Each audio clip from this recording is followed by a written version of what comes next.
오늘 사도행전 8장 26절 하나 서론적으로 보십시다. 사도행전 8장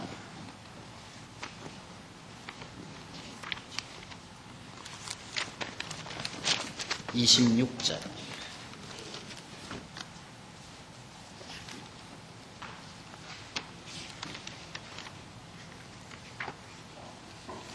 이제 찾으신 줄 알고 봉독합니다.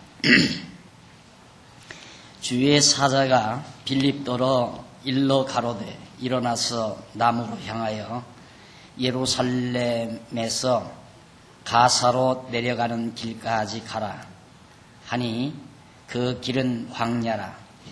일어나 가서 보니 에디오피아 사람 곧 에디오피아 여왕 간다게의 모든 국고를 맡은 큰 권세가 있는 내시가 예배하러 예루살렘에 왔다가 돌아가는데 병거를 타고 선지자 이사야의 글을 읽더라. 성령이 빌립도로 이르시되 이 병거로 가까이 나아가라 하시거늘 빌립이 달려가서 선지자 이사야의 글 읽는 것을 듣고 말하되 읽는 것을 깨닫느뇨 대답하되 지도하는 사람이 없으니 어찌 깨달을 수 있느뇨 하고 빌립을 청하여 병거에 올라 같이 앉으라 하니라. 31절 다시 대답하되 지도하는 사람이 없으니 어찌 깨달을 수 있느뇨 하고 빌립을 청하여 병거에 올라 같이 앉으라 하니라. 31절까지 봉독해 드리겠습니다.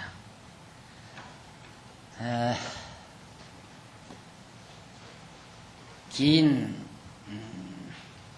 성경 공부 시간이 이제 오늘 출발이 되는데 앞으로 7년 내지 8년 동안 성경 창세기로부터 요한계시록까지 한 구절도 빠지지 않고 차근차근 그 말씀 속에서 하나님의 뜻을 찾는 귀한 계기를 마련할까 합니다.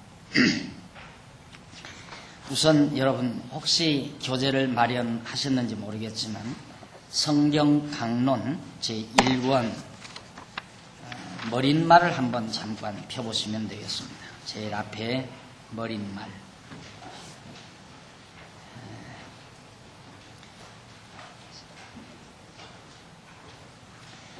성경을 우리가 이해한다고 하는 것은 어렵게 생각하면 참으로 어렵고요. 잘 지도를 받아서 쉽게 이해를 하면 아주 간단하고 명료한 진리로 우리에게 다가올 수 있습니다. 앞으로 그동안은 노트 없이 제가 말로만 성경 개론책을 가지고 강의를 했었는데 이번에는 이제 마지막 아마 내 생에 있어서 어쩌면 총체적으로 강의하는 것은 이번이 마지막이 되지 않을까 이런 생각을 하면서 노트까지 다 그러니까 일일이 내용까지 기록된 성경 강론집을 가지고 하나하나 주요한 부분들을 우리가 살피면서 성경 66권 전체의 내용을 확인하도록 하겠습니다. 왜 이게 매우 중요하냐? 성경을 이해하는 데 있어서 왜 어려우냐? 어려운 이유는 창세기로부터 요한계시록까지 하나의 맥으로 이해해야 하기 때문에 잘못하면 어렵습니다. 어떻게 잘못하면 어려운가? 줄거리를 놓치면 따라올 수가 없어요. 공부하다가 그 줄기를 놓치면 따라올 수 없다 이 말이죠. 수학 공부와 같습니다. 어쩌면 수학이라는 것이 그냥 언제나 아무 데서 접근해 들어가도 풀 수 있는 것이 아니라 단계가 있잖아요. 마찬가지로 성경도 그렇습니다. 창세기 놓치면 출애굽기 이해하기가 한동안 어렵습니다. 그러니까 물론 시작하실 때 단단한 각오를 가지고 출발하시겠지만은 놓치시면 안 되고 만약에 강론 내용을 놓치셨다면은 인터넷에 들어가셔서 반드시 확인하고 그 다음 강의들을 준비를 하셔야 합니다. 그렇게 해야 성경을 바로 이해할 수 있기 때문에 어렵다. 왜 그러느냐 하면 성경이라는 것이 창세기로부터 요한계시록까지 하나의 논리체계로 되어 있어요. 하나의 논리체계로. 그러니까 이 논리를 하나로 이해하지 못하면 다 모르는 거예요. 그러니까 성경은 제가 늘 강조하듯이 알면 다 알고 모르면 다 모르는 것이 성경이다. 어디는 알겠는데 로마서는 알겠는데 창세기는 모르겠더라 하는 말이 안 통한다는 얘기입니다. 그러니까 알면 성경은 다 알게 돼 있어요. 모르면 다 모르게 돼 있고요. 군대에 간 아들에게서 편지가 왔다 하십시다. 아들이 어머니를 떠나서 군대에 가가지고 생활하다 보니까 그동안 어머니에게 하고 싶었던 말들이 너무너무 많습니다. 그래서 한밤을 지새면서 편지를 만리장성으로 씁니다. 자그마치 5장에 이르는 장문의 편지를 써서 보내왔어요. 그런데 그 편지를 처음부터 끝까지 다 보지 아니하면 아들의 본심을 이해할 수가 없잖아요. 그런데 아버지가 어떻게 그 편지 일부를 좀 보더니만 아들을 마구 욕을 합니다. 그런 못된 놈의 자석, 아주 못된 놈의 자석 하고 자기 아들에게 막 욕지거리란 군대 간 아들에게. 왜 그렇습니까? 그 이유는 아들이 과거에 어머니에게 잘못했던 그런 부분들을 쭉 쓰고 있는 거예요. 한 부분에서. 그걸 쓰는 이유는 어머니 내가 잘못했습니다 라고 용서를 구하고 앞으로 착한 아들이 되겠습니다 라는 말을 하기 위해서 그 부분을 쓰는데 아버지는 그 부분만 읽고 아들놈 죽일 놈 살릴 놈 한다 이 말이에요. 그게 말이나 되는 얘기예요. 그러니까 다 읽고 해야 되거든요. 여러분들도 그렇잖아요. 서로 이 얘기를 하다가 중간에 말 가로채는 사람 있죠. 대화를 하는데 대화를 하면 다 들어봐야 돼요. 상대방이 하는 말을 처음부터 끝까지 다 들어보고 저 상대가 무슨 말을 하려고 했구나라는 것을 정리를 해서 그 말에 대한 내 자신의 의견을 개진해야 되는 겁니다. 그런데 성질 급한 사람은 저쪽에서 채 말 끝나지도 않았는데 중간에서 말 가로채가지고 하는 사람이죠. 그건 대화 상대가 안 돼요. 그 사람은 항상 자기 혼자 떠들고 자기 혼자 잘난 척하고 살아야 돼요.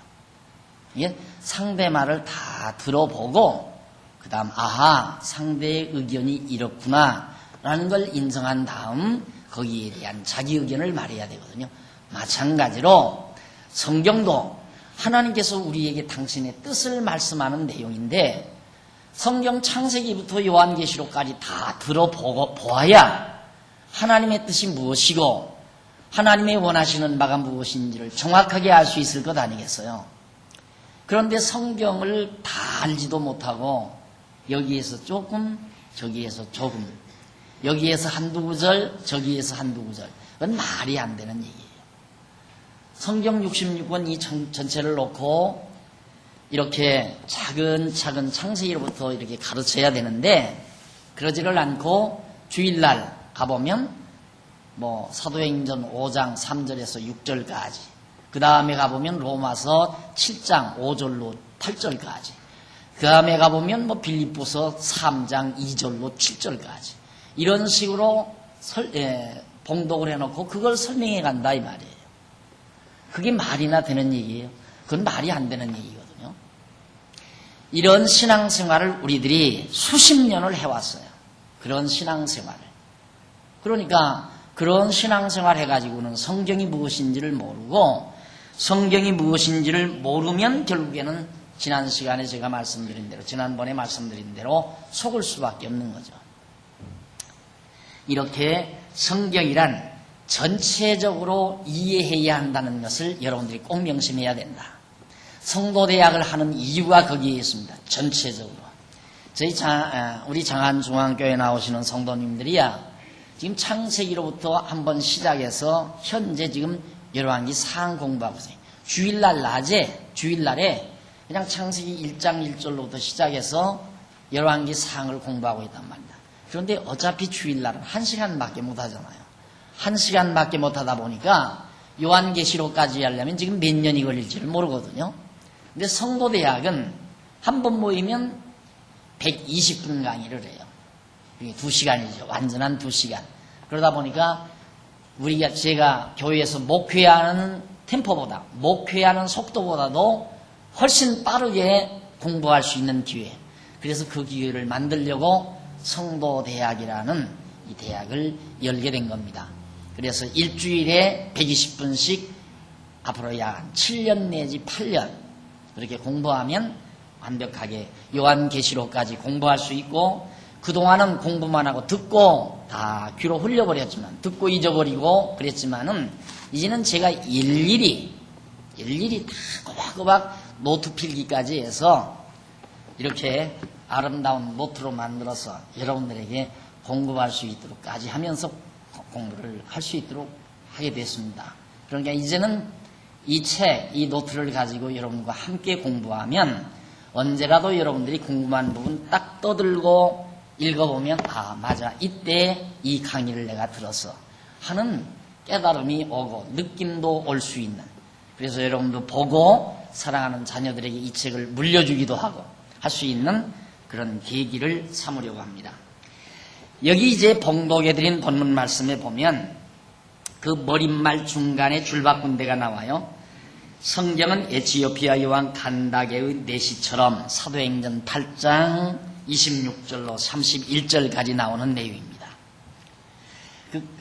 에티오피아 여왕 간다게의 모든 국고를 맡은 큰 권세가 있는 내시가 예배하러 예루살렘으로 갔다가 돌아가는 길에 병거를 타고 선지자 이사야의 글을 병거에서 읽고 있었던 거예요. 그러니까 에티오피아 그 나라의 재무장관이라고 하면 재무장관, 국고를 맡은 자니까 그렇게 권세 있는 자가 예루살렘에 가서 예배를 드리고 병거를 타고 가면서 병거 안에서 구약 성경 이사야 선지자를 읽고 이사야 선지자를 펴서 읽고 내려가는 거예요. 그걸 읽는데 그때 마침 성령께서, 오순절에 임하신 성령께서 빌립 집사에게 나타나서 가서 빨리 병거로 가라고, 저 지금 병거 타고 가는 사람이 있으니까 글로로 가보도록 성령께서 감동하니까 빌립이 거기를 가보았어요. 가보니까 바로 그 병거 안에서 그 국고를 맡은 권세 있는 자가 이사야서를 읽고 있거든요. 그래서 빌립이 30절에 보니까 그 빌립이 달려가서 선지자 이사야의 글을 읽는 것을 듣고 말하되, 성경을 열심히 읽고 있는 것을 보고 이렇게 말했어요. 읽는 것을 깨닫느냐? 너 그 무슨 뜻인지나 알고 읽느냐? 이 말이에요. 그 무슨 뜻인지 알고 읽는가? 그렇게 물으니까 그 권세 있는 대단한 사람의 대답이 아주 걸작이었습니다. 내가 읽기는 읽지만은 대답하되 지도하는 사람이 없으니 어찌 깨달을 수 있으리요. 성경은 내가 읽기는 읽지만은 지도하는 자, 가르쳐주는 자가 없으니 내가 그걸 어떻게 이 성경을 깨달을 수 있느냐 라고 그렇게 대답하는 말이 여기에 나옵니다.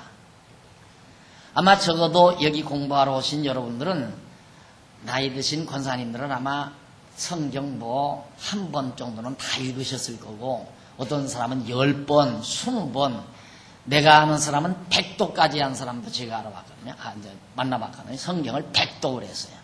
그러니까 열심히 성경 읽으라고 그러잖아요.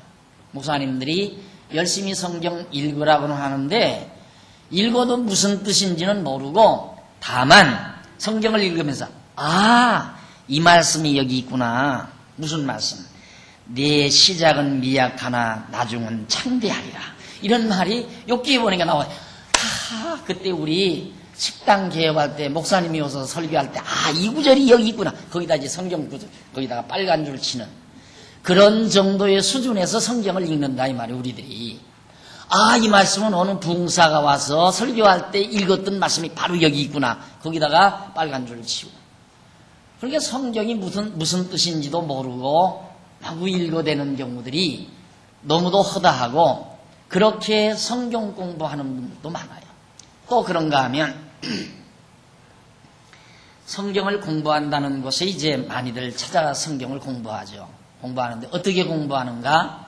어떤 사람은 로마서만 열심히 또 가르쳐주는 사람이 있어요. 로마서만. 어떤 사람은 마태복음만 열심히 가르쳐주는 사람이 있고 어떤 사람은 또 성경을 로마서를 가리키는데 한 절 읽고 마태복음에서 가서 찾고 창세기에서 가서 찾고 뭐 요한계시록에 가서 찾고 막 이리 뒤적 저리 뒤적 하면서 그렇게 성경 구절을 갖다 꿰 맞추면서 성경 공부하는 것도 허다해요. 또 어떤 곳에는 성경 한두 구절 읽고는 이 말씀이 오늘 나에게 뭐라고 말씀하는가, 오늘 이 말씀이 오늘 내 생활에 어떻게 적용되는가, 이런 것들을 일기장처럼 적으면서 공부시키는 것도 있고, 그런 공부들은 다 지엽적이고 올바른 성경 공부 방법이 아니에요. 성경 공부는 창세기로부터 요한계시록까지 차례차례 논리적인 순서를 따라서 공부를 해야 된다 이 말이죠. 아까 말씀드린 대로 아들이 장문에 5장의 편지를 보내왔는데 그 편지에다가 1번, 2번, 3번, 4번, 5번 남바담배게 오잖아요. 그걸 순서대로 놓고 읽어야지 3번 먼저 있고 5번 있고 6번, 4번 가서 있고 2번 있고 1번 있고 그렇게 읽어서는 안 되잖아요. 1페이지, 첫 페이지 있고 2페이지 있고 차근차근 읽어야 아들이 엄마에게 하고자 하는 말이 무엇인가를 잘 이해할 수 있는 것처럼 성경도 창세기로부터 요한계시록까지 쫙 그렇게 읽고 그 뜻을 파악을 해야 된다. 이것이 매우 중요한 부분입니다. 그 다음 넘어가서 좀 보시면은, 자, 우리가 제일, 머릿말 넘어가서 제일 위에 보면, 성경적인 올바른 신앙생활은 하나님에 대한 지식보다 앞서는 것이 아니라 하나님에 대한 지식 뒤에 따라오는 것이다. 많은 사람들은 자꾸만 성경적인 올바른 신앙생활, 어떻게 하면 예수를 잘 믿고 신앙생활을 바르게 할까? 이 생각은 많은 사람들이 다 가지고 있어요. 교회 나가자마자 내가 어떻게 하면 신앙생활을 올바르게 할 수 있을까? 그래서 어떻게 하면 올바르게 하죠? 술 끊어. 술 끊고. 그 다음 세상 친구 다 끊어버려. 그리고 새벽기도 열심히 나와.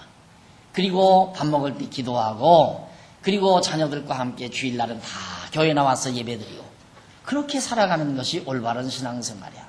그래서 그 올바른 신앙생활을 어떻게 할까 항상 그런 생각을 가지고 신앙생활에 접근을 합니다. 그렇지만 절대 명심할 일은 올바른 신앙생활은 하나님에 대한 지식보다 앞설 수는 없어요. 다시 말해서 하나님을 올바르게 알지 못하고는 올바른 신앙생활을 할 수가 없다고 말이에요. 다시 말해서 부모가 자녀를 길러요. 자녀를 기르는데 자녀가 내가 어떻게 하면 어머니 아버지를 즐겁게 할 수 있을까 하고 자기 나름대로 생각을 하는 거예요. 어머니는 내가 일찍이 일어나서 열심으로 운동을 열심히 하면 어머니는 즐거워할 것이다. 아버지는 즐거워할 것이다. 이런 생각을 하는 거죠. 그러나 어머니 아버지는 그동안 너무너무 찌든 가난 속에서 살아왔기 때문에 운동 잘해가지고는 가대를 일으킬 수가 없다. 운동선수가 된다는 것이 얼마나 어려운 일인가. 그러니까 열심히 공부해서 하다못해 어디 회사에 취직해가지고 그냥 돈벌이라도 잘 할 수 있는 그런 직장 생활을 했으면 쓰겠다는 것이 어머니 아버지의 뜻이란 말입니다. 그러면 그러려면 열심히 공부를 해야 한다 이거죠. 열심히 컴퓨터도 배우고 열심히 공부도 해야 좋은 성적으로 학교를 나와야, 그리고 좋은 대학에 가야 취직을 잘할 거 아니겠어요. 또 공무원도 들어갈 수도 있고. 그런데 일찍 일어나서 운동만 하는 거예요, 열심히. 그러니까 그럴 때마다 어머니 아버지는 속이 상한 거죠. 그러면 아들이 내가 어떻게 하면 어머니 아버지를 기쁘시게 할까, 기쁘게 하는 생활을 할 수 있을까, 그것이 앞서는 게 아니라 어머니 아버지의 뜻이 무엇인가. 어머니 아버지를 아는 것이 중요하다 그 말이에요. 어머니 아버지가 기뻐하시는 일이 뭘까? 그걸 알아야 어머니 아버지가 기쁘시게 하는 기쁜 어머니 아버지가 기뻐하는 생활을 할 수 있다 이 말이죠. 그렇잖아요. 그와 마찬가지예요. 오늘 우리의 신앙생활도 우리가 멋대로 이렇게 하면 하나님께서 아마 기뻐할 것이다. 그렇게 막연히 생각해서는 안 된다 그 말이에요. 그래서 어떻게 올바른 신앙생활을 하느냐 하는 이런 문제는 하나님에 대한 지식보다 앞설 수는 없어요. 하나님을 먼저 알아야 된다 그 말이죠. 그래서 에베소서 4장 13절에 보면 우리가 다 하나님의 아들을 믿는 것과 아는 일에 하나가 되어 온전한 사람이 되어 그리스도의 장성한 분량이 충만한 데까지 이른다. 바로 다 하나님의 아들을 믿는 것과 아는 일에 하나가 돼야 된다. 믿고 아는 일, 그러니까 믿고 알아야지. 알고 믿고 알고 아는 것과 믿는 것은 일치한 거예요. 믿어야 알아야 믿고 믿어진다는 것은 알고 있다는 얘기예요. 모르는 사람을 믿는 사람은 아무도 없어요. 내가 늘 가끔 예를 들지만은 저를 아는 분은 여기 우리 성도대학생 아는 분은 서울역에서 저를 만났어요. 그런데 잠깐 문방구에 가서 잠깐 구입할 일이 있는데 짐이 크다 이 말이에요. 그거 들고 가자니 무겁고 그러니까 목사님 이 짐 좀 잠깐 저 놓고 저 문방구 좀 다녀올래요. 나한테 맡겨요. 왜? 나를 아니까 믿어지니까 알아요. 내가 얼른 진군시켜서 지고 도망가가지고 팔아먹을지 어떻게 알아요? 모르면 그러니까 안 믿기지. 모르면 날 믿지를 않아요. 그러니까 나를 알기 때문에 믿고 그 소중한 짐을 나에게 맡긴다. 마찬가지예요. 오늘 우리가 하나님을 믿는다는 것도 하나님을 아는 것 없이는 올바르게 믿을 수 없다 이 말이죠. 그래서 아는 것과 믿는 것과 아는 것이 하나가 돼야 된다 하는 것이 에베소서 4장 13절에 있는 말씀이에요. 그리고 이렇게 믿는 것과 아는 일이 하나가 된다는 것은 성경적인 건전한 신앙생활에 있어서 하나님을 아는 지식이 절대적이라는 것을 지금 강조해 주는 말이거든요. 뿐만 아니라 지난번에 제가 말씀드린 대로 모르면 속아요. 성경을 모르면 다 속아요. 제가 얼마 전 저 삼척에 잠깐 다녀왔는데 두서너 가정이 거기 모여서 저를 꼭 만나보고 싶다고 해서 제가 거기를 갔댔습니다. 가가지고 신방겸에서 가보니까 평생 이북에서 신학까지 했던 권사님인데 이북에서 신학 공부를 했어요. 그러니까 그 당시 지성인이지 여자지만 신학을 했으니까. 그리고 그분이 누구와 결혼하면 장로님과 결혼을 했어요. 평생 장로 사모로서 신학까지 한 그런 권사님이 열심히 신앙생활을 해온 거예요. 그런데 한 13, 14년 전에 이번에 강세창 목사님 계시죠? 그분이 이제 강원도 도계 지역에 계셨댔는데 강세창 목사님이 이 말씀을 접하고서 공부할 때 그 이단이니까 절대 거기 접근하지 말라고 했던 그런 권사님이었어요. 그런데 이 권사님이 어떻게 자기 아들이 이 말씀을 자꾸 들으니까 못 듣게 경계하다가 테이프를 하나 어떻게 빼가지고 듣게 됐대요. 몇 달 전에. 그래가지고 그걸 듣고는 자나 깨나 지금 공부를 하는 거예요. 자나 깨나. 그러나 그 목사님 만나서 제발 내가 과거 사죄도 하고 이단이라고 했던 자기 잘못도 뉘우치고 그 목사님 보고 싶으니까 좀 오라고 한다고 해서 그래서 갔다 왔거든요. 이번에 연합사경에 오셨는데 그분이 하는 말이 이날 평생 나는 속으면서 신앙생활을 해왔다. 속으면서. 물론 하나님을 믿기는 믿었는데 속아서 생활 자체는 많이 속은 게 너무나 많다 그 말이에요. 물론 자기가 하나님 경외하고 신앙으로 산 건 사실이지만 그 생활 자체는 너무 속은 것이 너무 많다. 이렇게 쉽고 분명한 성경을 내가 왜 여지껏 몰랐던가 한스럽다고 하면서 좌우지간 밤새껏 나를 안 놔주고 얘기를 하려고 그래, 나. 밤새껏. 그러면서 그분이 하는 얘기가 자기가 조금만 젊었으면 큰일 날 뻔하다고 그러더라고요. 자기가 조금만 젊었으면. 그만큼 좋아하는 모습을 제가 보고 돌아왔는데 정말 성경을 모르면 속아요. 신앙생활에서 많이 속아요. 속을 수밖에 없잖아요, 모르면. 알면 안 속지만. 그래서 바로 디모데후서 3장 14절로 15절에서 사도 바울이 자기 사랑하는 제자인 디모데에게 악한 날에 악한 사람이 더욱 악하여서 쏟기도 하고 속이기도 하나니 너는 배우고 확신한 일에 거하라. 네가 어려서부터 성경을 알았나니 성경은 하나님의 사람으로 온전케 하는 것이다. 그러니까 성경 열심히 읽고 배워라. 그래야 속지 않고 너도 남을 속이지 않는다. 그러니까 사기꾼이 나서 속이는 게 아니에요. 자기도 모르니까 속이는 거예요. 자기도 모르니까. 여러분 속은 일 많죠. 아주 가볍게 속이는 기분 나쁠 때가 많아요. 어느 지방 도시에 가서요. 이제 저는 교회를 찾아가야 되면은 지나가는 분에게 어디를 제가 가는데 어디로 이쪽으로 가야 됩니까? 이리로 가야 됩니까? 물으면 모르면 저도 잘 모르겠는데 이러면 얼마나 좋아요. 저쪽으로 가보십시오. 근데 반대편 모르니까 그냥 모른다는 말은 못하겠고 내가 모르니까 아는 척은 해야 되잖아요. 그러니까 아는 척 하려니까 저쪽으로 가보십시오. 모르면 모르겠다 하면 얼마나 좋아요. 그런데 뭘 가르쳐 달라고 자꾸만 100명, 200명, 1000명, 10,000명 모여들으니까 뭐라도 말을 해줘야 되잖아요. 그러니까 말하는 거예요. 그러니까 저쪽으로 가보라고. 거짓말로. 거짓말이 아니죠. 거짓말은 거짓말이지. 나 왜 이래? 자기도 모르면 모르겠다 하면 얼마나 좋아요. 모르면서도 아는 척 말을 한다고 말이에요. 그러니까 모르는 사람은 나 같은 사람도 그쪽으로 핸들 잡고 돌리잖아요. 저쪽으로 가보라니까. 속을 망정. 여러분 다 물어보세요. 성경 알 수 있는 거냐고. 성경은 모르는 거라고 해요. 성경은 하나님의 말씀이라고 아무나 모르는 거라고. 그러니까 성경 너무 열심히 배우려고 하지 말아라. 성경 배우려고 하면 이단 된다 이거예요. 이단. 성경은 몰라야지. 어떻게 성경을 자꾸 알려고 하느냐 이 말이에요. 그래서 목사님들이 제일 두려워하는 것이 성도들이 성경 공부하려고 하는 걸 제일 두려워해요.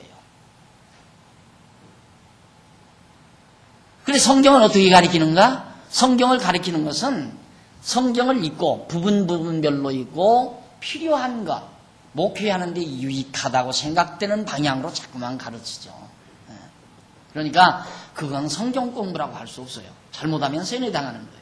그래서 모르면 속는다. 모르면 속는다. 어제 그저께 우리 신입부 교인 두 분 만났는데 어떻게 우리 교회 오셨습니까?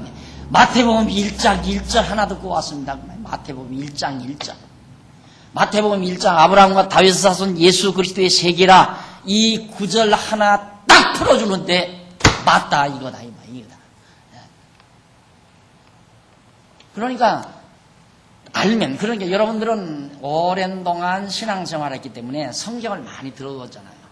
그래서 신앙생활 하다가 약간 회의를 느끼는 분들에게는 마태복음이나 뭐 로마서 아니면 뭐 사도행전 이런 부분들 신약의 한 부분이 굉장히 자극이 됩니다. 왜 그러냐면 하도 많이 들었기 때문에 들은 내용과는 완전히 다르니까 그동안 듣고 배워온 것과는 완전히 다르니까 확 터져버리는 거예요. 구약 성경은 잘 못 듣잖아요. 구약의 내용. 그러니까 잘 감각이 잘 안 오는데 신약은 하도 한 10년 신앙생활하면 벌써 목사님이 입만 뻥끗 마태복음 몇 장 몇 절하고 본문만 읽어도 오늘 무슨 얘기 하겠구나. 다 알아요. 다. 왜? 저 신학교 다닐 때 목회학 교수가 그러더라고요. 목회 시작할 때 설교 300개를 만들어 놓고 시작을 하고 설교를 300개를 만들어 놓고 왜 300개냐면 300개 가지면 5, 6년을 목회할 수 있대요. 주일날이니까 1년이면 한 50주 되잖아요. 52주나 3주. 그러니까 3년이면 5, 6, 30, 한 6년 가까이 할 수 있잖아요. 아무리 기억력이 좋은 성도라도 한 4, 5년 지나면 아몰아몰 다 잊어버린대요. 그러니까 다시 재탕을 해도 모른다는 거죠. 그러니까 설교 300개만 딱 만들어 놓고 목표 시작하면 걱정할 거 없다. 이렇게 가르치더라고요. 그 당시에. 그 설교 300개 보관하는 방법도 다 알려줘요. 왜 한약방에 가보면 한약방에 그 집어넣는 서랍이 이렇게 많이 만들어 놓은 거 있죠? 그런 식으로 만들어라는 거예요. 그래서 사랑에 대한 설교하면 사랑 써붙여가지고 거기만 뽑으면 사랑 설교가 다 나오고, 믿음 하면 믿음 설교가 거기 다 나오고, 그렇게 해서 분리배로 다 해놓고, 요즘에는 우리 성도들이 사랑이 부족하구나, 사랑을 좀 강조해야 되겠다 하면 사랑 서랍 가서 싹 뽑아가지고 하나 쫙 뽑아가지고 원고 가지고 올라오면 된다 이거죠. 그렇게 가르치더라고요. 그러니까 성도들은 10년을 믿어도 성경을 모르는 건 당연하죠. 그냥 부분별로 단어나 이해하고 토막설교, 토막지식이나 알 수밖에 없는 거죠. 그래서 우리는 성경을 바르게 이해해야 된다. 근데 이 성경이라고 하는 것은 성경을 통해서 하나님께서 우리에게 성경을 주신 이유는 크게 두 가지가 있어요. 크게. 하나님 존재. 그 다음 두 번째는 하나님 속성. 이 두 가지를 성경은 확인해 줘요. 예, 하나님이 계시느냐 안 계시느냐 이걸 확인할 수가 있어요.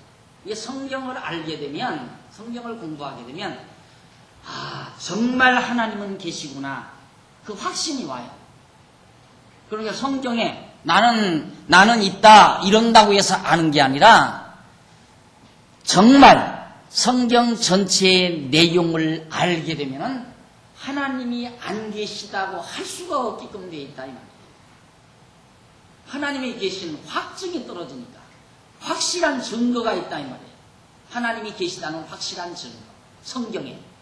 그런데 지금까지 모든 기독교, 구교나 신교를 막론하고, 구교와 신교, 그러니까 천주교와 우리 개신교를 막론하고 가장 큰 숙제가 뭐냐면 존재 문제예요.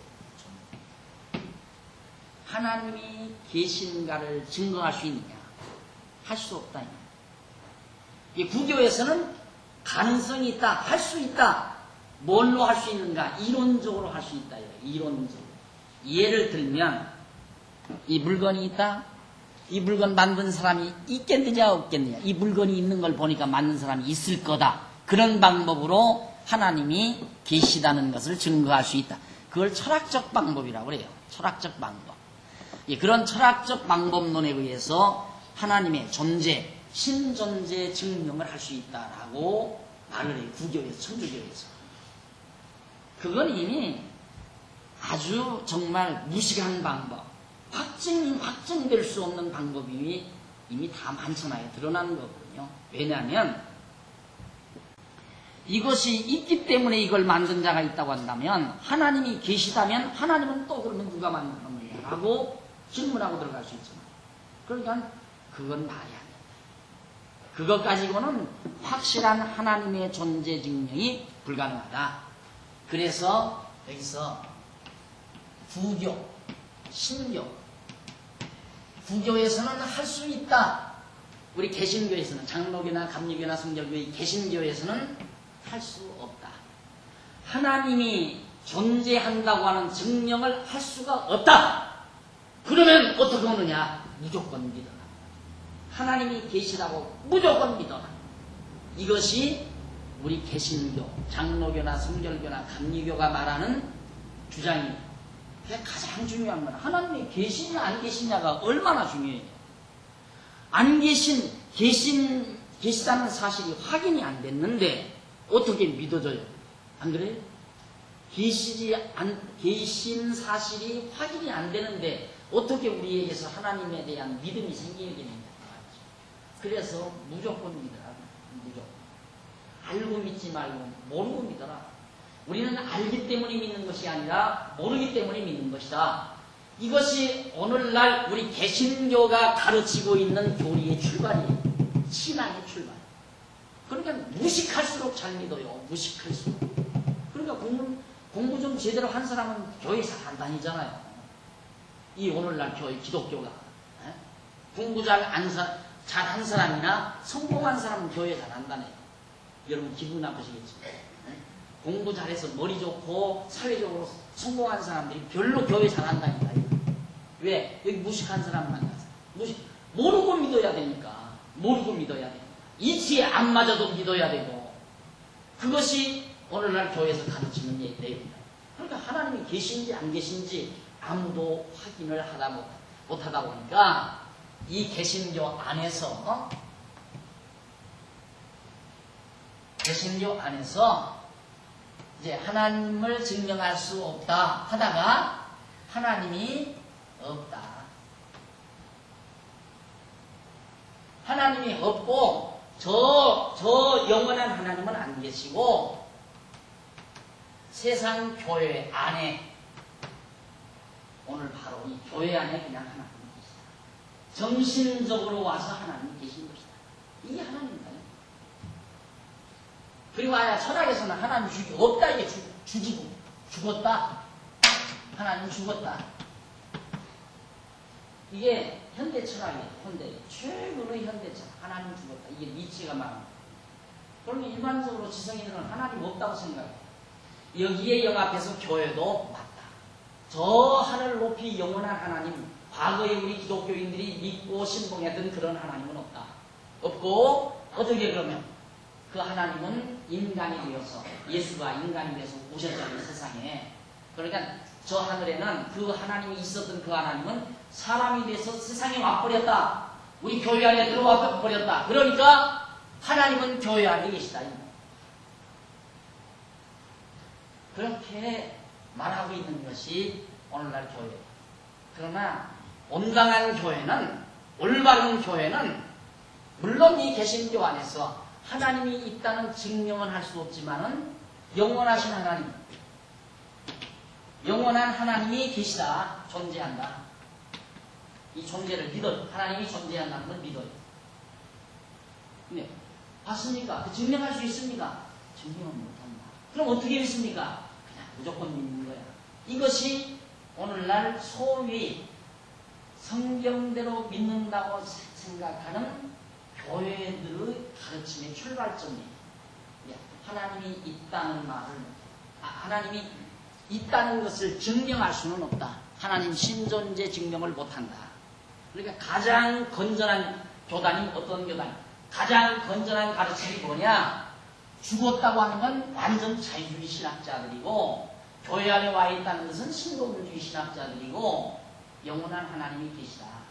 우리가 증명은 할 수 없지만은 영원한 하나님이 살아계시다. 창조하시고 우리의 생명과 호흡을 주장하시고 만사를 다스리시는 여호와 영원한 하나님이 살아계시다라고 믿고 있는 자를 보수주의라고 해요. 보수주의. 여기는 진보주의, 여기는 자유주의. 그래서 교회 기독교가 자유주의 교회, 진보주의 교회, 보수주의 교회로 이렇게 계시는 거가 쫙 나눠져. 그럼 문제는, 가장 큰 문제는 하나님 존재를 증명할 수가 없다. 여기 없다. 증명 못한다. 이거 할 수가 없다. 이것이 개신교, 이 개신교들이 결국 증명할 수 없다 하더니만 그 다음 빠져나와서 없다.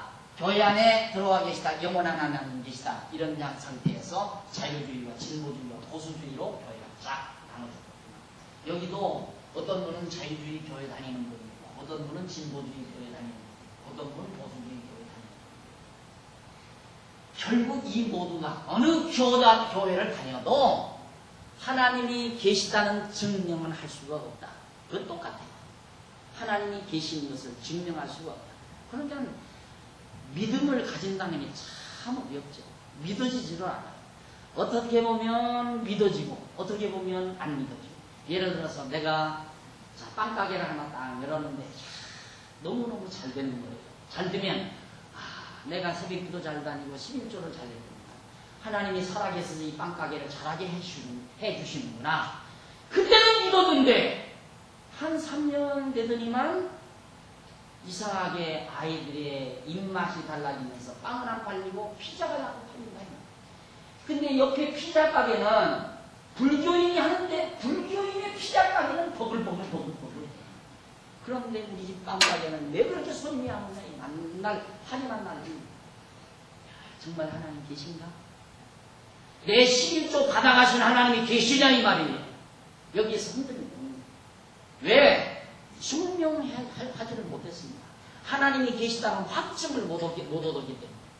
그래서 거기서 이제 흔들흔들 하면은 이제 주일날 하루 빠져, 둘 빠져, 3번 빠져 이러면 그 다음 어떻게 목사님이 방문해 오시잖아요. 방문해 와서 하나님이 욥을 보라. 욥이 망하게 하자. 욥을 망하게 했다. 흥하게 했다. 그러니까 절대 낙심하지 말고 이때 그냥 낙심하면 망합니다. 아주 망합니다. 하고 한바탕 협박을 팍 하고 나면 그냥 망했어도 움치로 들고 가서 열심으로 그냥 신앙생활 밀어내는 거 아니겠어요? 그런 방법으로 뭘 확신 가지고 하는 게 아니라. 그런데 여러분 앞으로 여러분 성경 공부하고 나서 2가지 해결, 제일 중요한 하나님의 존재에 대한 확증을 얻어요. 확증. 그냥 증명 정도 안에 너무너무 분명한 확증. 아, 정말 하나님 살아계시다 하는 확실한 증거를 성경을 통해서 확인한다. 이거의 첫째고, 그 다음 그렇게 존재하시는 하나님은 어떠한 분이십니까? 그분의 속성은 어떠한, 성격이 급하신 분인가, 유하신 분인가, 자비하신 분인가, 아주 와일드하신 분인가, 그런 속성들을 우리가 구체적으로 성경에서 확인할 수 있어요. 이게 성경이 말하고자 하는 중요한 2가지 증거예요. 성경이 뭘 우리에게 가르쳐 주는가? 나 있다. 하나님이 나 이렇게 살아있다. 그걸 우리에게 계시하는 거고, 또 하나는 나는 이런 자다 라고 우리에게 알려주는 거예요. 2가지. 그러니까 여러분 앞으로 7, 8년 동안 공부하면서 답은 하나 분명하게 알아야 된 2가지 해답이에요. 하나님 살아있는가? 있다. 이게 확증 떨어지면 졸업생이 되는 거예요. 확증, 그냥 증명이에요. 확증, 확실한 증명이에요. 확증. 그 다음 그 하나님은 어떠한 분이신가? 하나님에 대한 속성을 분명하게 알면, 이 2가지만 알면 돼요. 복잡한 거 아닌 거 아주 간단해요. 성경 공부하고 나면 아, 하나님 살아계시다. 이거 알고 그 다음 하나는 아, 하나님 이런 분, 이런 하나님이 살아계시다. 요거예요. 간단. 그거 알고 나면 믿지 말라고 해도 믿어요. 믿지 말라 해도 믿는다. 누가 믿으랬습니까? 그때는 이제 하나님 아니까 하나님 기쁘신 뜻대로 살지 말라고 해도 살아요. 하나님이 어떠한 분이신가를 딱 알고 나면 내가 존경하고도 공경하고도 공경하고도 남음이 있으신 분이로구나 알고 나면, 그러니까 내게서 하나님께 대한 공경심이 나옵니다. 믿음도 생기고 하나님께 대한 의지도 생기고 믿음도 생기고 공경심도 생기고, 이걸 알아야 올바른 신앙생활도 나온다 이 말이에요. 어려운 게 아니에요. 하나 어려운 게 아니에요. 알면 끝나요. 알면 다 그대로 따라서 아는 다음에 알고 믿는 신앙생활 속에서 생활은 나오게 돼 있어요. 쫙쫙 나오게 돼 있어요. 자, 예를 들어서 저 옆방에 계신 분이 우리 아버지 어머니다. 자녀들이 이 방에 앉아서 저 옆방에 계신 분이 우리 어머니 아버지 틀림없어. 안방에서 계신 어머니 아버지가 자기 어머니 아버지인가? 하고 자꾸 궁금해. 혹시 우리 어머니 아버지 아닌가? 혹시 우리를 어디서 어렸을 때 몰래 우리를 훔쳐다가 이렇게 길러서 이다 우리를 이용해 먹으려는 그런 아저씨 아주머니가 아닌가? 이렇게 의심하게 들면 불안해서 못 살죠. 안 그래? 그러나 저 옆방에 계신 분은 날 낳으시고 날 길러주시고 정말 나의 어머니 아버지 분명하다. 그런데 그 어머니 아버지는 우리를 무지하다. 정말 엄청나게 사랑한다. 먹을 것이 없으면 엄마가 가서 시장 가다가 밥 해주고, 돈이 없을 듯 싶으면 아버지는 사업을 해서 돈을 벌고, 그걸 자녀들이 다 알고. 그러니까 하나 근심 걱정 없이 즐겁게 형제들끼리 희낙낙대면서 아주 명랑하게 자라난다 이 말이에요. 어머니 아버지가 확실히 살아계시고, 그 어머니 아버지가 자기들을 사랑해서 돈 벌어다가 먹여주고 입혀주고 길러주고 사랑해준다는 거 확실히 아니까. 그거예요. 우리가 이걸 알아야 신앙생활이 쉬워요. 쉽고 가벼운 몽해가 돼요. 예수님 그랬잖아요. 수고하고 무거운 짐진 자들아 다 내게로 오라. 내가 너희를 편히 쉬게 하리라. 예수 믿고 사는 게 어려운 게 아니에요. 아주 쉽고 편안하고 즐거운 거. 그렇게 생각하면 돼요. 아주 튼튼하고 건강하신 어머니 아버지 밑에서 자라나는 어린 자녀들. 그게 바로 우리 신앙인의 생활이에요.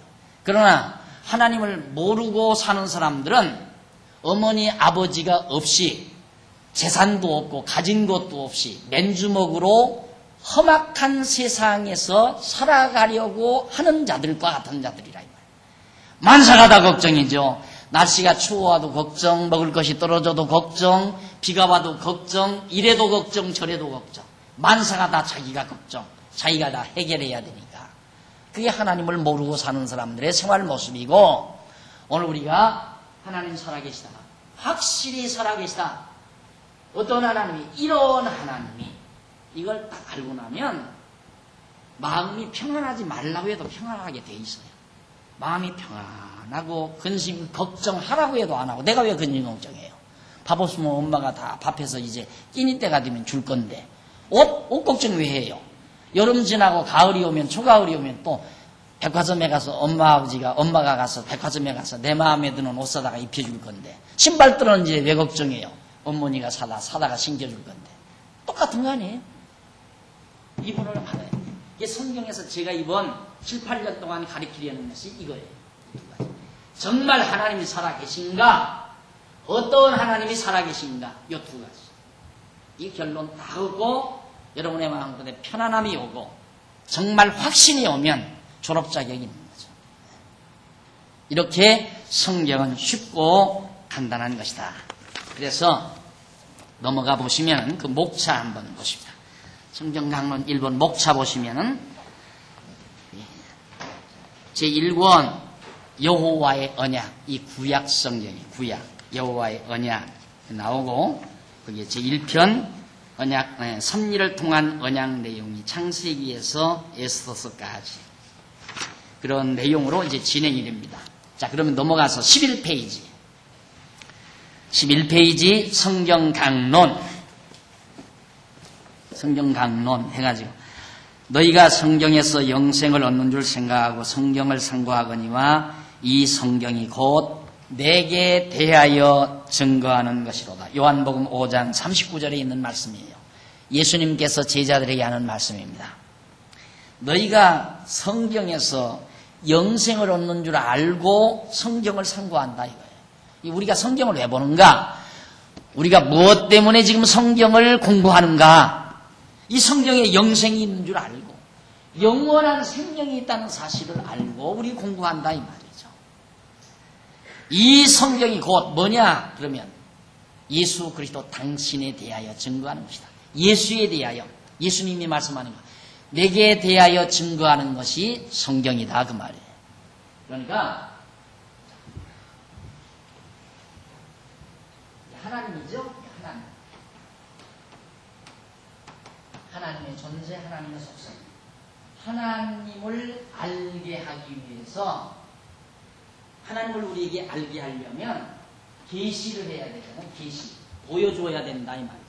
우리가 알게 하면 하나님이 우리에게 나타나 보여줘야 되잖아요. 이 계시의 최대 절정이 뭐냐면 예수 그리스도. 하나님이 인간의 몸을 입고 이 세상에 오신 분이 예수 그리스도거든요. 그러니까 예수님이 무엇 때문에 사람의 몸을 입고 하나님이 이 세상에 오셨는가?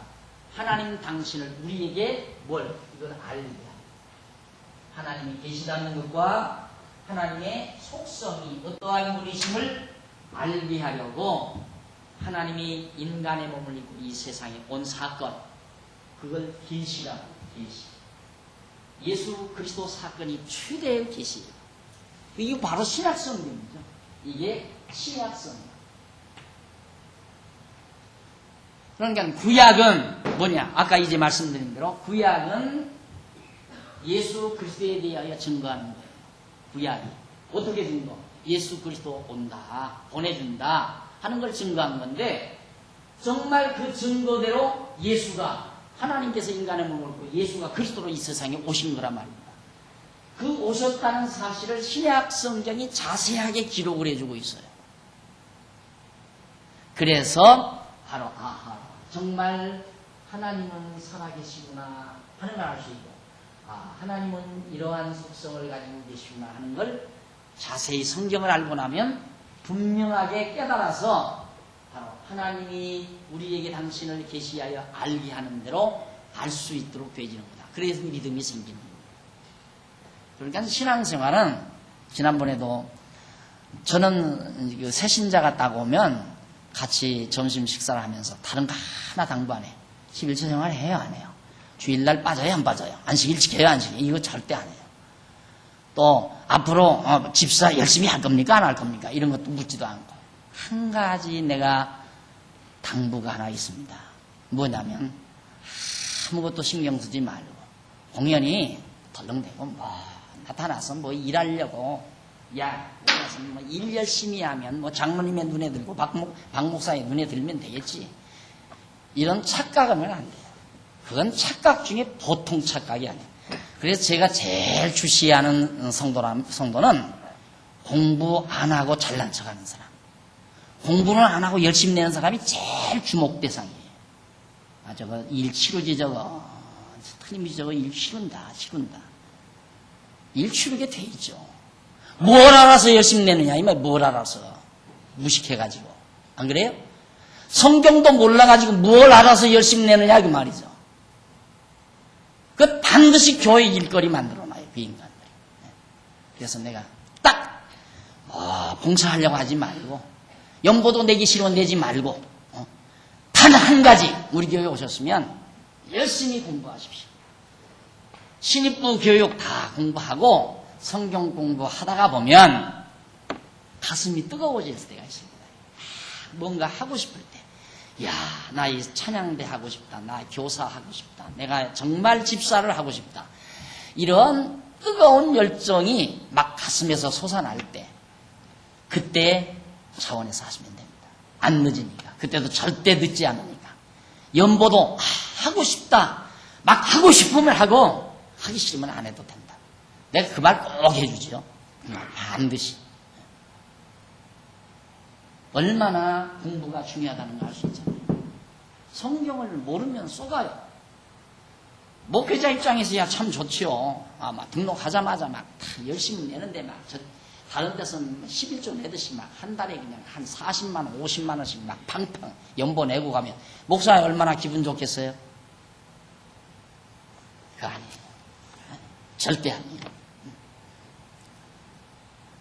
등록해서 연보 안 내도 상관없고 공부만 하라 이거든. 열심히 해서 그 다음 알고 단 5만 원을 내든 만 원을 내든 단 10만 원을 내든 알고 이거 가치 있는 일이로구나. 그래서 돈을 내야 돼요. 무조건 연보하면 안 돼요. 돈을 무조건 내면 안 돼요. 연보는 잘 살펴야 돼요. 한 달 우리 운영비가 얼마 든다더라. 재직회에 참석해 보니까 한 달 운영비가 얼마인데 이달에 조금 남았단다. 남았으면 조금 덜 내도 상관없잖아요. 안 그래요? 또 이달에 좀 모자란다고 그러더라. 그럼 시장에 가서 조금 동태 2만 원짜리 사려다가 2만 원 가나? 2만 원짜리 사려다 15,000원짜리 사면 5,000원 더 할 수 있잖아요. 그렇게 해서 교회 살림을 해나가면 되는 거예요. 또 그리고 하다가 여전도에나 남전도에서 이번에 이런 좋은 일이 있는데 이거 우리 할까요? 이거 참 선하고 아름다운 일인데 하고 싶습니다. 그러면 나도 하고 싶네요. 나도 하고 싶네요. 하고 싶은 사람들이 모여서 의견이 딱 종합이 되면 돈은 얼마나 가져야 된대요? 이거 하려면 한 200만 원 가져야 된대. 우리 연보합시다. 회비 좀 더 냅시다. 해석도 해가지고 일해서 지워버려야 돼요. 자꾸 연보해가지고 돈 자꾸 교회에다 싸놓고 쓸데없는 막 건물 자꾸 짓고 막 재산 자꾸 늘리고 교회 이름으로 막 학교도 하고 교회 이름으로 무슨 뭐 큰 단체도 하고 무슨 뭐 기업체도 하고 이 짓을 해놓으면 그것이 부패의 원상이 돼요.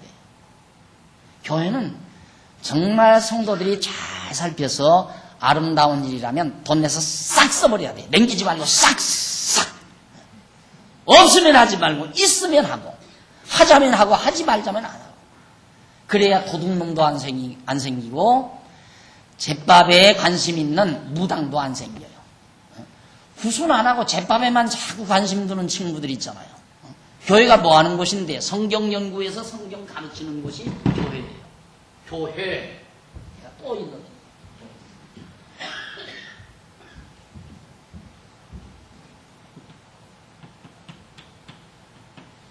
가르칠 기호자 모을 했잖아요. 모여서 가르치는 것이 교회라고. 그런데 가르치는 데는 관심이 없고 교회 재산에 관심이 있고 교회 돈덩어리에 관심이 있고 그러니까 엄청나게 큰 재산 덩어리가 되니까 아깝잖아요. 예? 나처럼 이렇게 조그마한 거 요 얼마 안 되면 후배한테도 그냥 깨끗이 물려줄 수 있지만 이거 뭐 몇백억, 몇천억이 천억이 넘는 거대한 뭐 어느 교단은 뭐 천억이 문제예요. 몇천억 되는 그런 재산을 어떻게 후배한테 개인 것은 아니지만 다 단장할 수 있잖아요. 그러니까 못 밀어주니까 아들한테 그래서 하는 거예요. 그래서 그게 교회예요? 돈 보관해서 돈 세습시키는 게 교회지. 그게 교회? 이게 무식해가지고 돈 내라니까 열심히 돈만 내니까 그런 건 아니에요. 공부를 안 하고. 공부를 해야지, 공부를. 성경을 배워야죠. 성경 열심히 배워서 정말 하나님이 살아계신가 확인해보고 그 하나님이 어떤 분이신가 알면 얼마나 멋있는 생활 하겠어요? 편안하고 즐겁고 근심 걱정 없고. 그래서 교회란 천국 아니에요, 천국. 즐겁게 미워하고 증오하고 시기하고 질투하고 험담하고 욕하고 헐뜯고 그렇게 사는 게 아니라 서로 사랑하고 이해하고 덮고 용서하고 서로 북돋아주고 그게 교회 아니에요. 이게 성경 공부 안 하면 자기도 속을 뿐만 아니라 교회도 망쳐요. 교회도. 그래서 성경 공부 안 하는 사람 절대 일꾼 안 세우잖아요. 장로나 권사나 안수집사 이런 평생직 일꾼은 성경 공부 안 하는 사람은 딱 차단이 돼 있어요.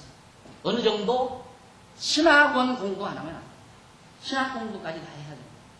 물론 서리 집사님 경우는 훈련받는 과정이니까 성도대학 정도 수료만 해도 가능하지만 적어도 한평생 교회를 받들고 교회를 세워나가야 되는데 교회 세울 사람이 공부 안 하고 못 갖고 어떻게 교회를 세우려고? 돈 갖고 교회 세우는 줄 아세요? 아니에요. 사람으로 세우는 거예요. 사람으로. 사람으로 교회 세운다 이 말이에요. 돈으로 세우는 게 아니에요. 교회는.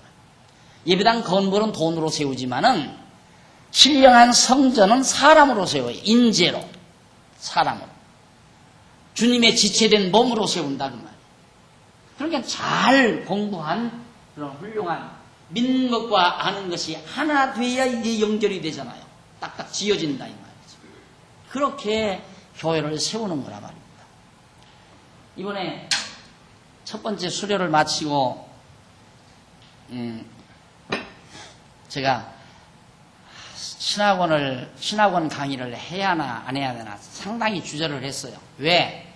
이건 돈이 드는 일이니까 내가 한다면야 돈이 안 들죠. 나 혼자만 한다면야 내가 나와서 가르치면 되니까. 그러나 나도 한계가 있잖아요. 내가 어떻게 그걸 다 못하니까 필연 그냥 지방에서 목사님들도 올라와야 되고 다른 목사님들이 수고를 해야 되는데 거기에는 돈이 들어간다. 그래서 매번 주저하다가 자꾸만 한번 설문을 해보자. 그래서 설문조사를 해보니까 한 5, 60명이 지금 신학을 하겠다는 거예요. 그래서 한 30여 명만 돼도 20, 30명만 돼도 하려고 그랬는데 5, 60명 배나 되거든요.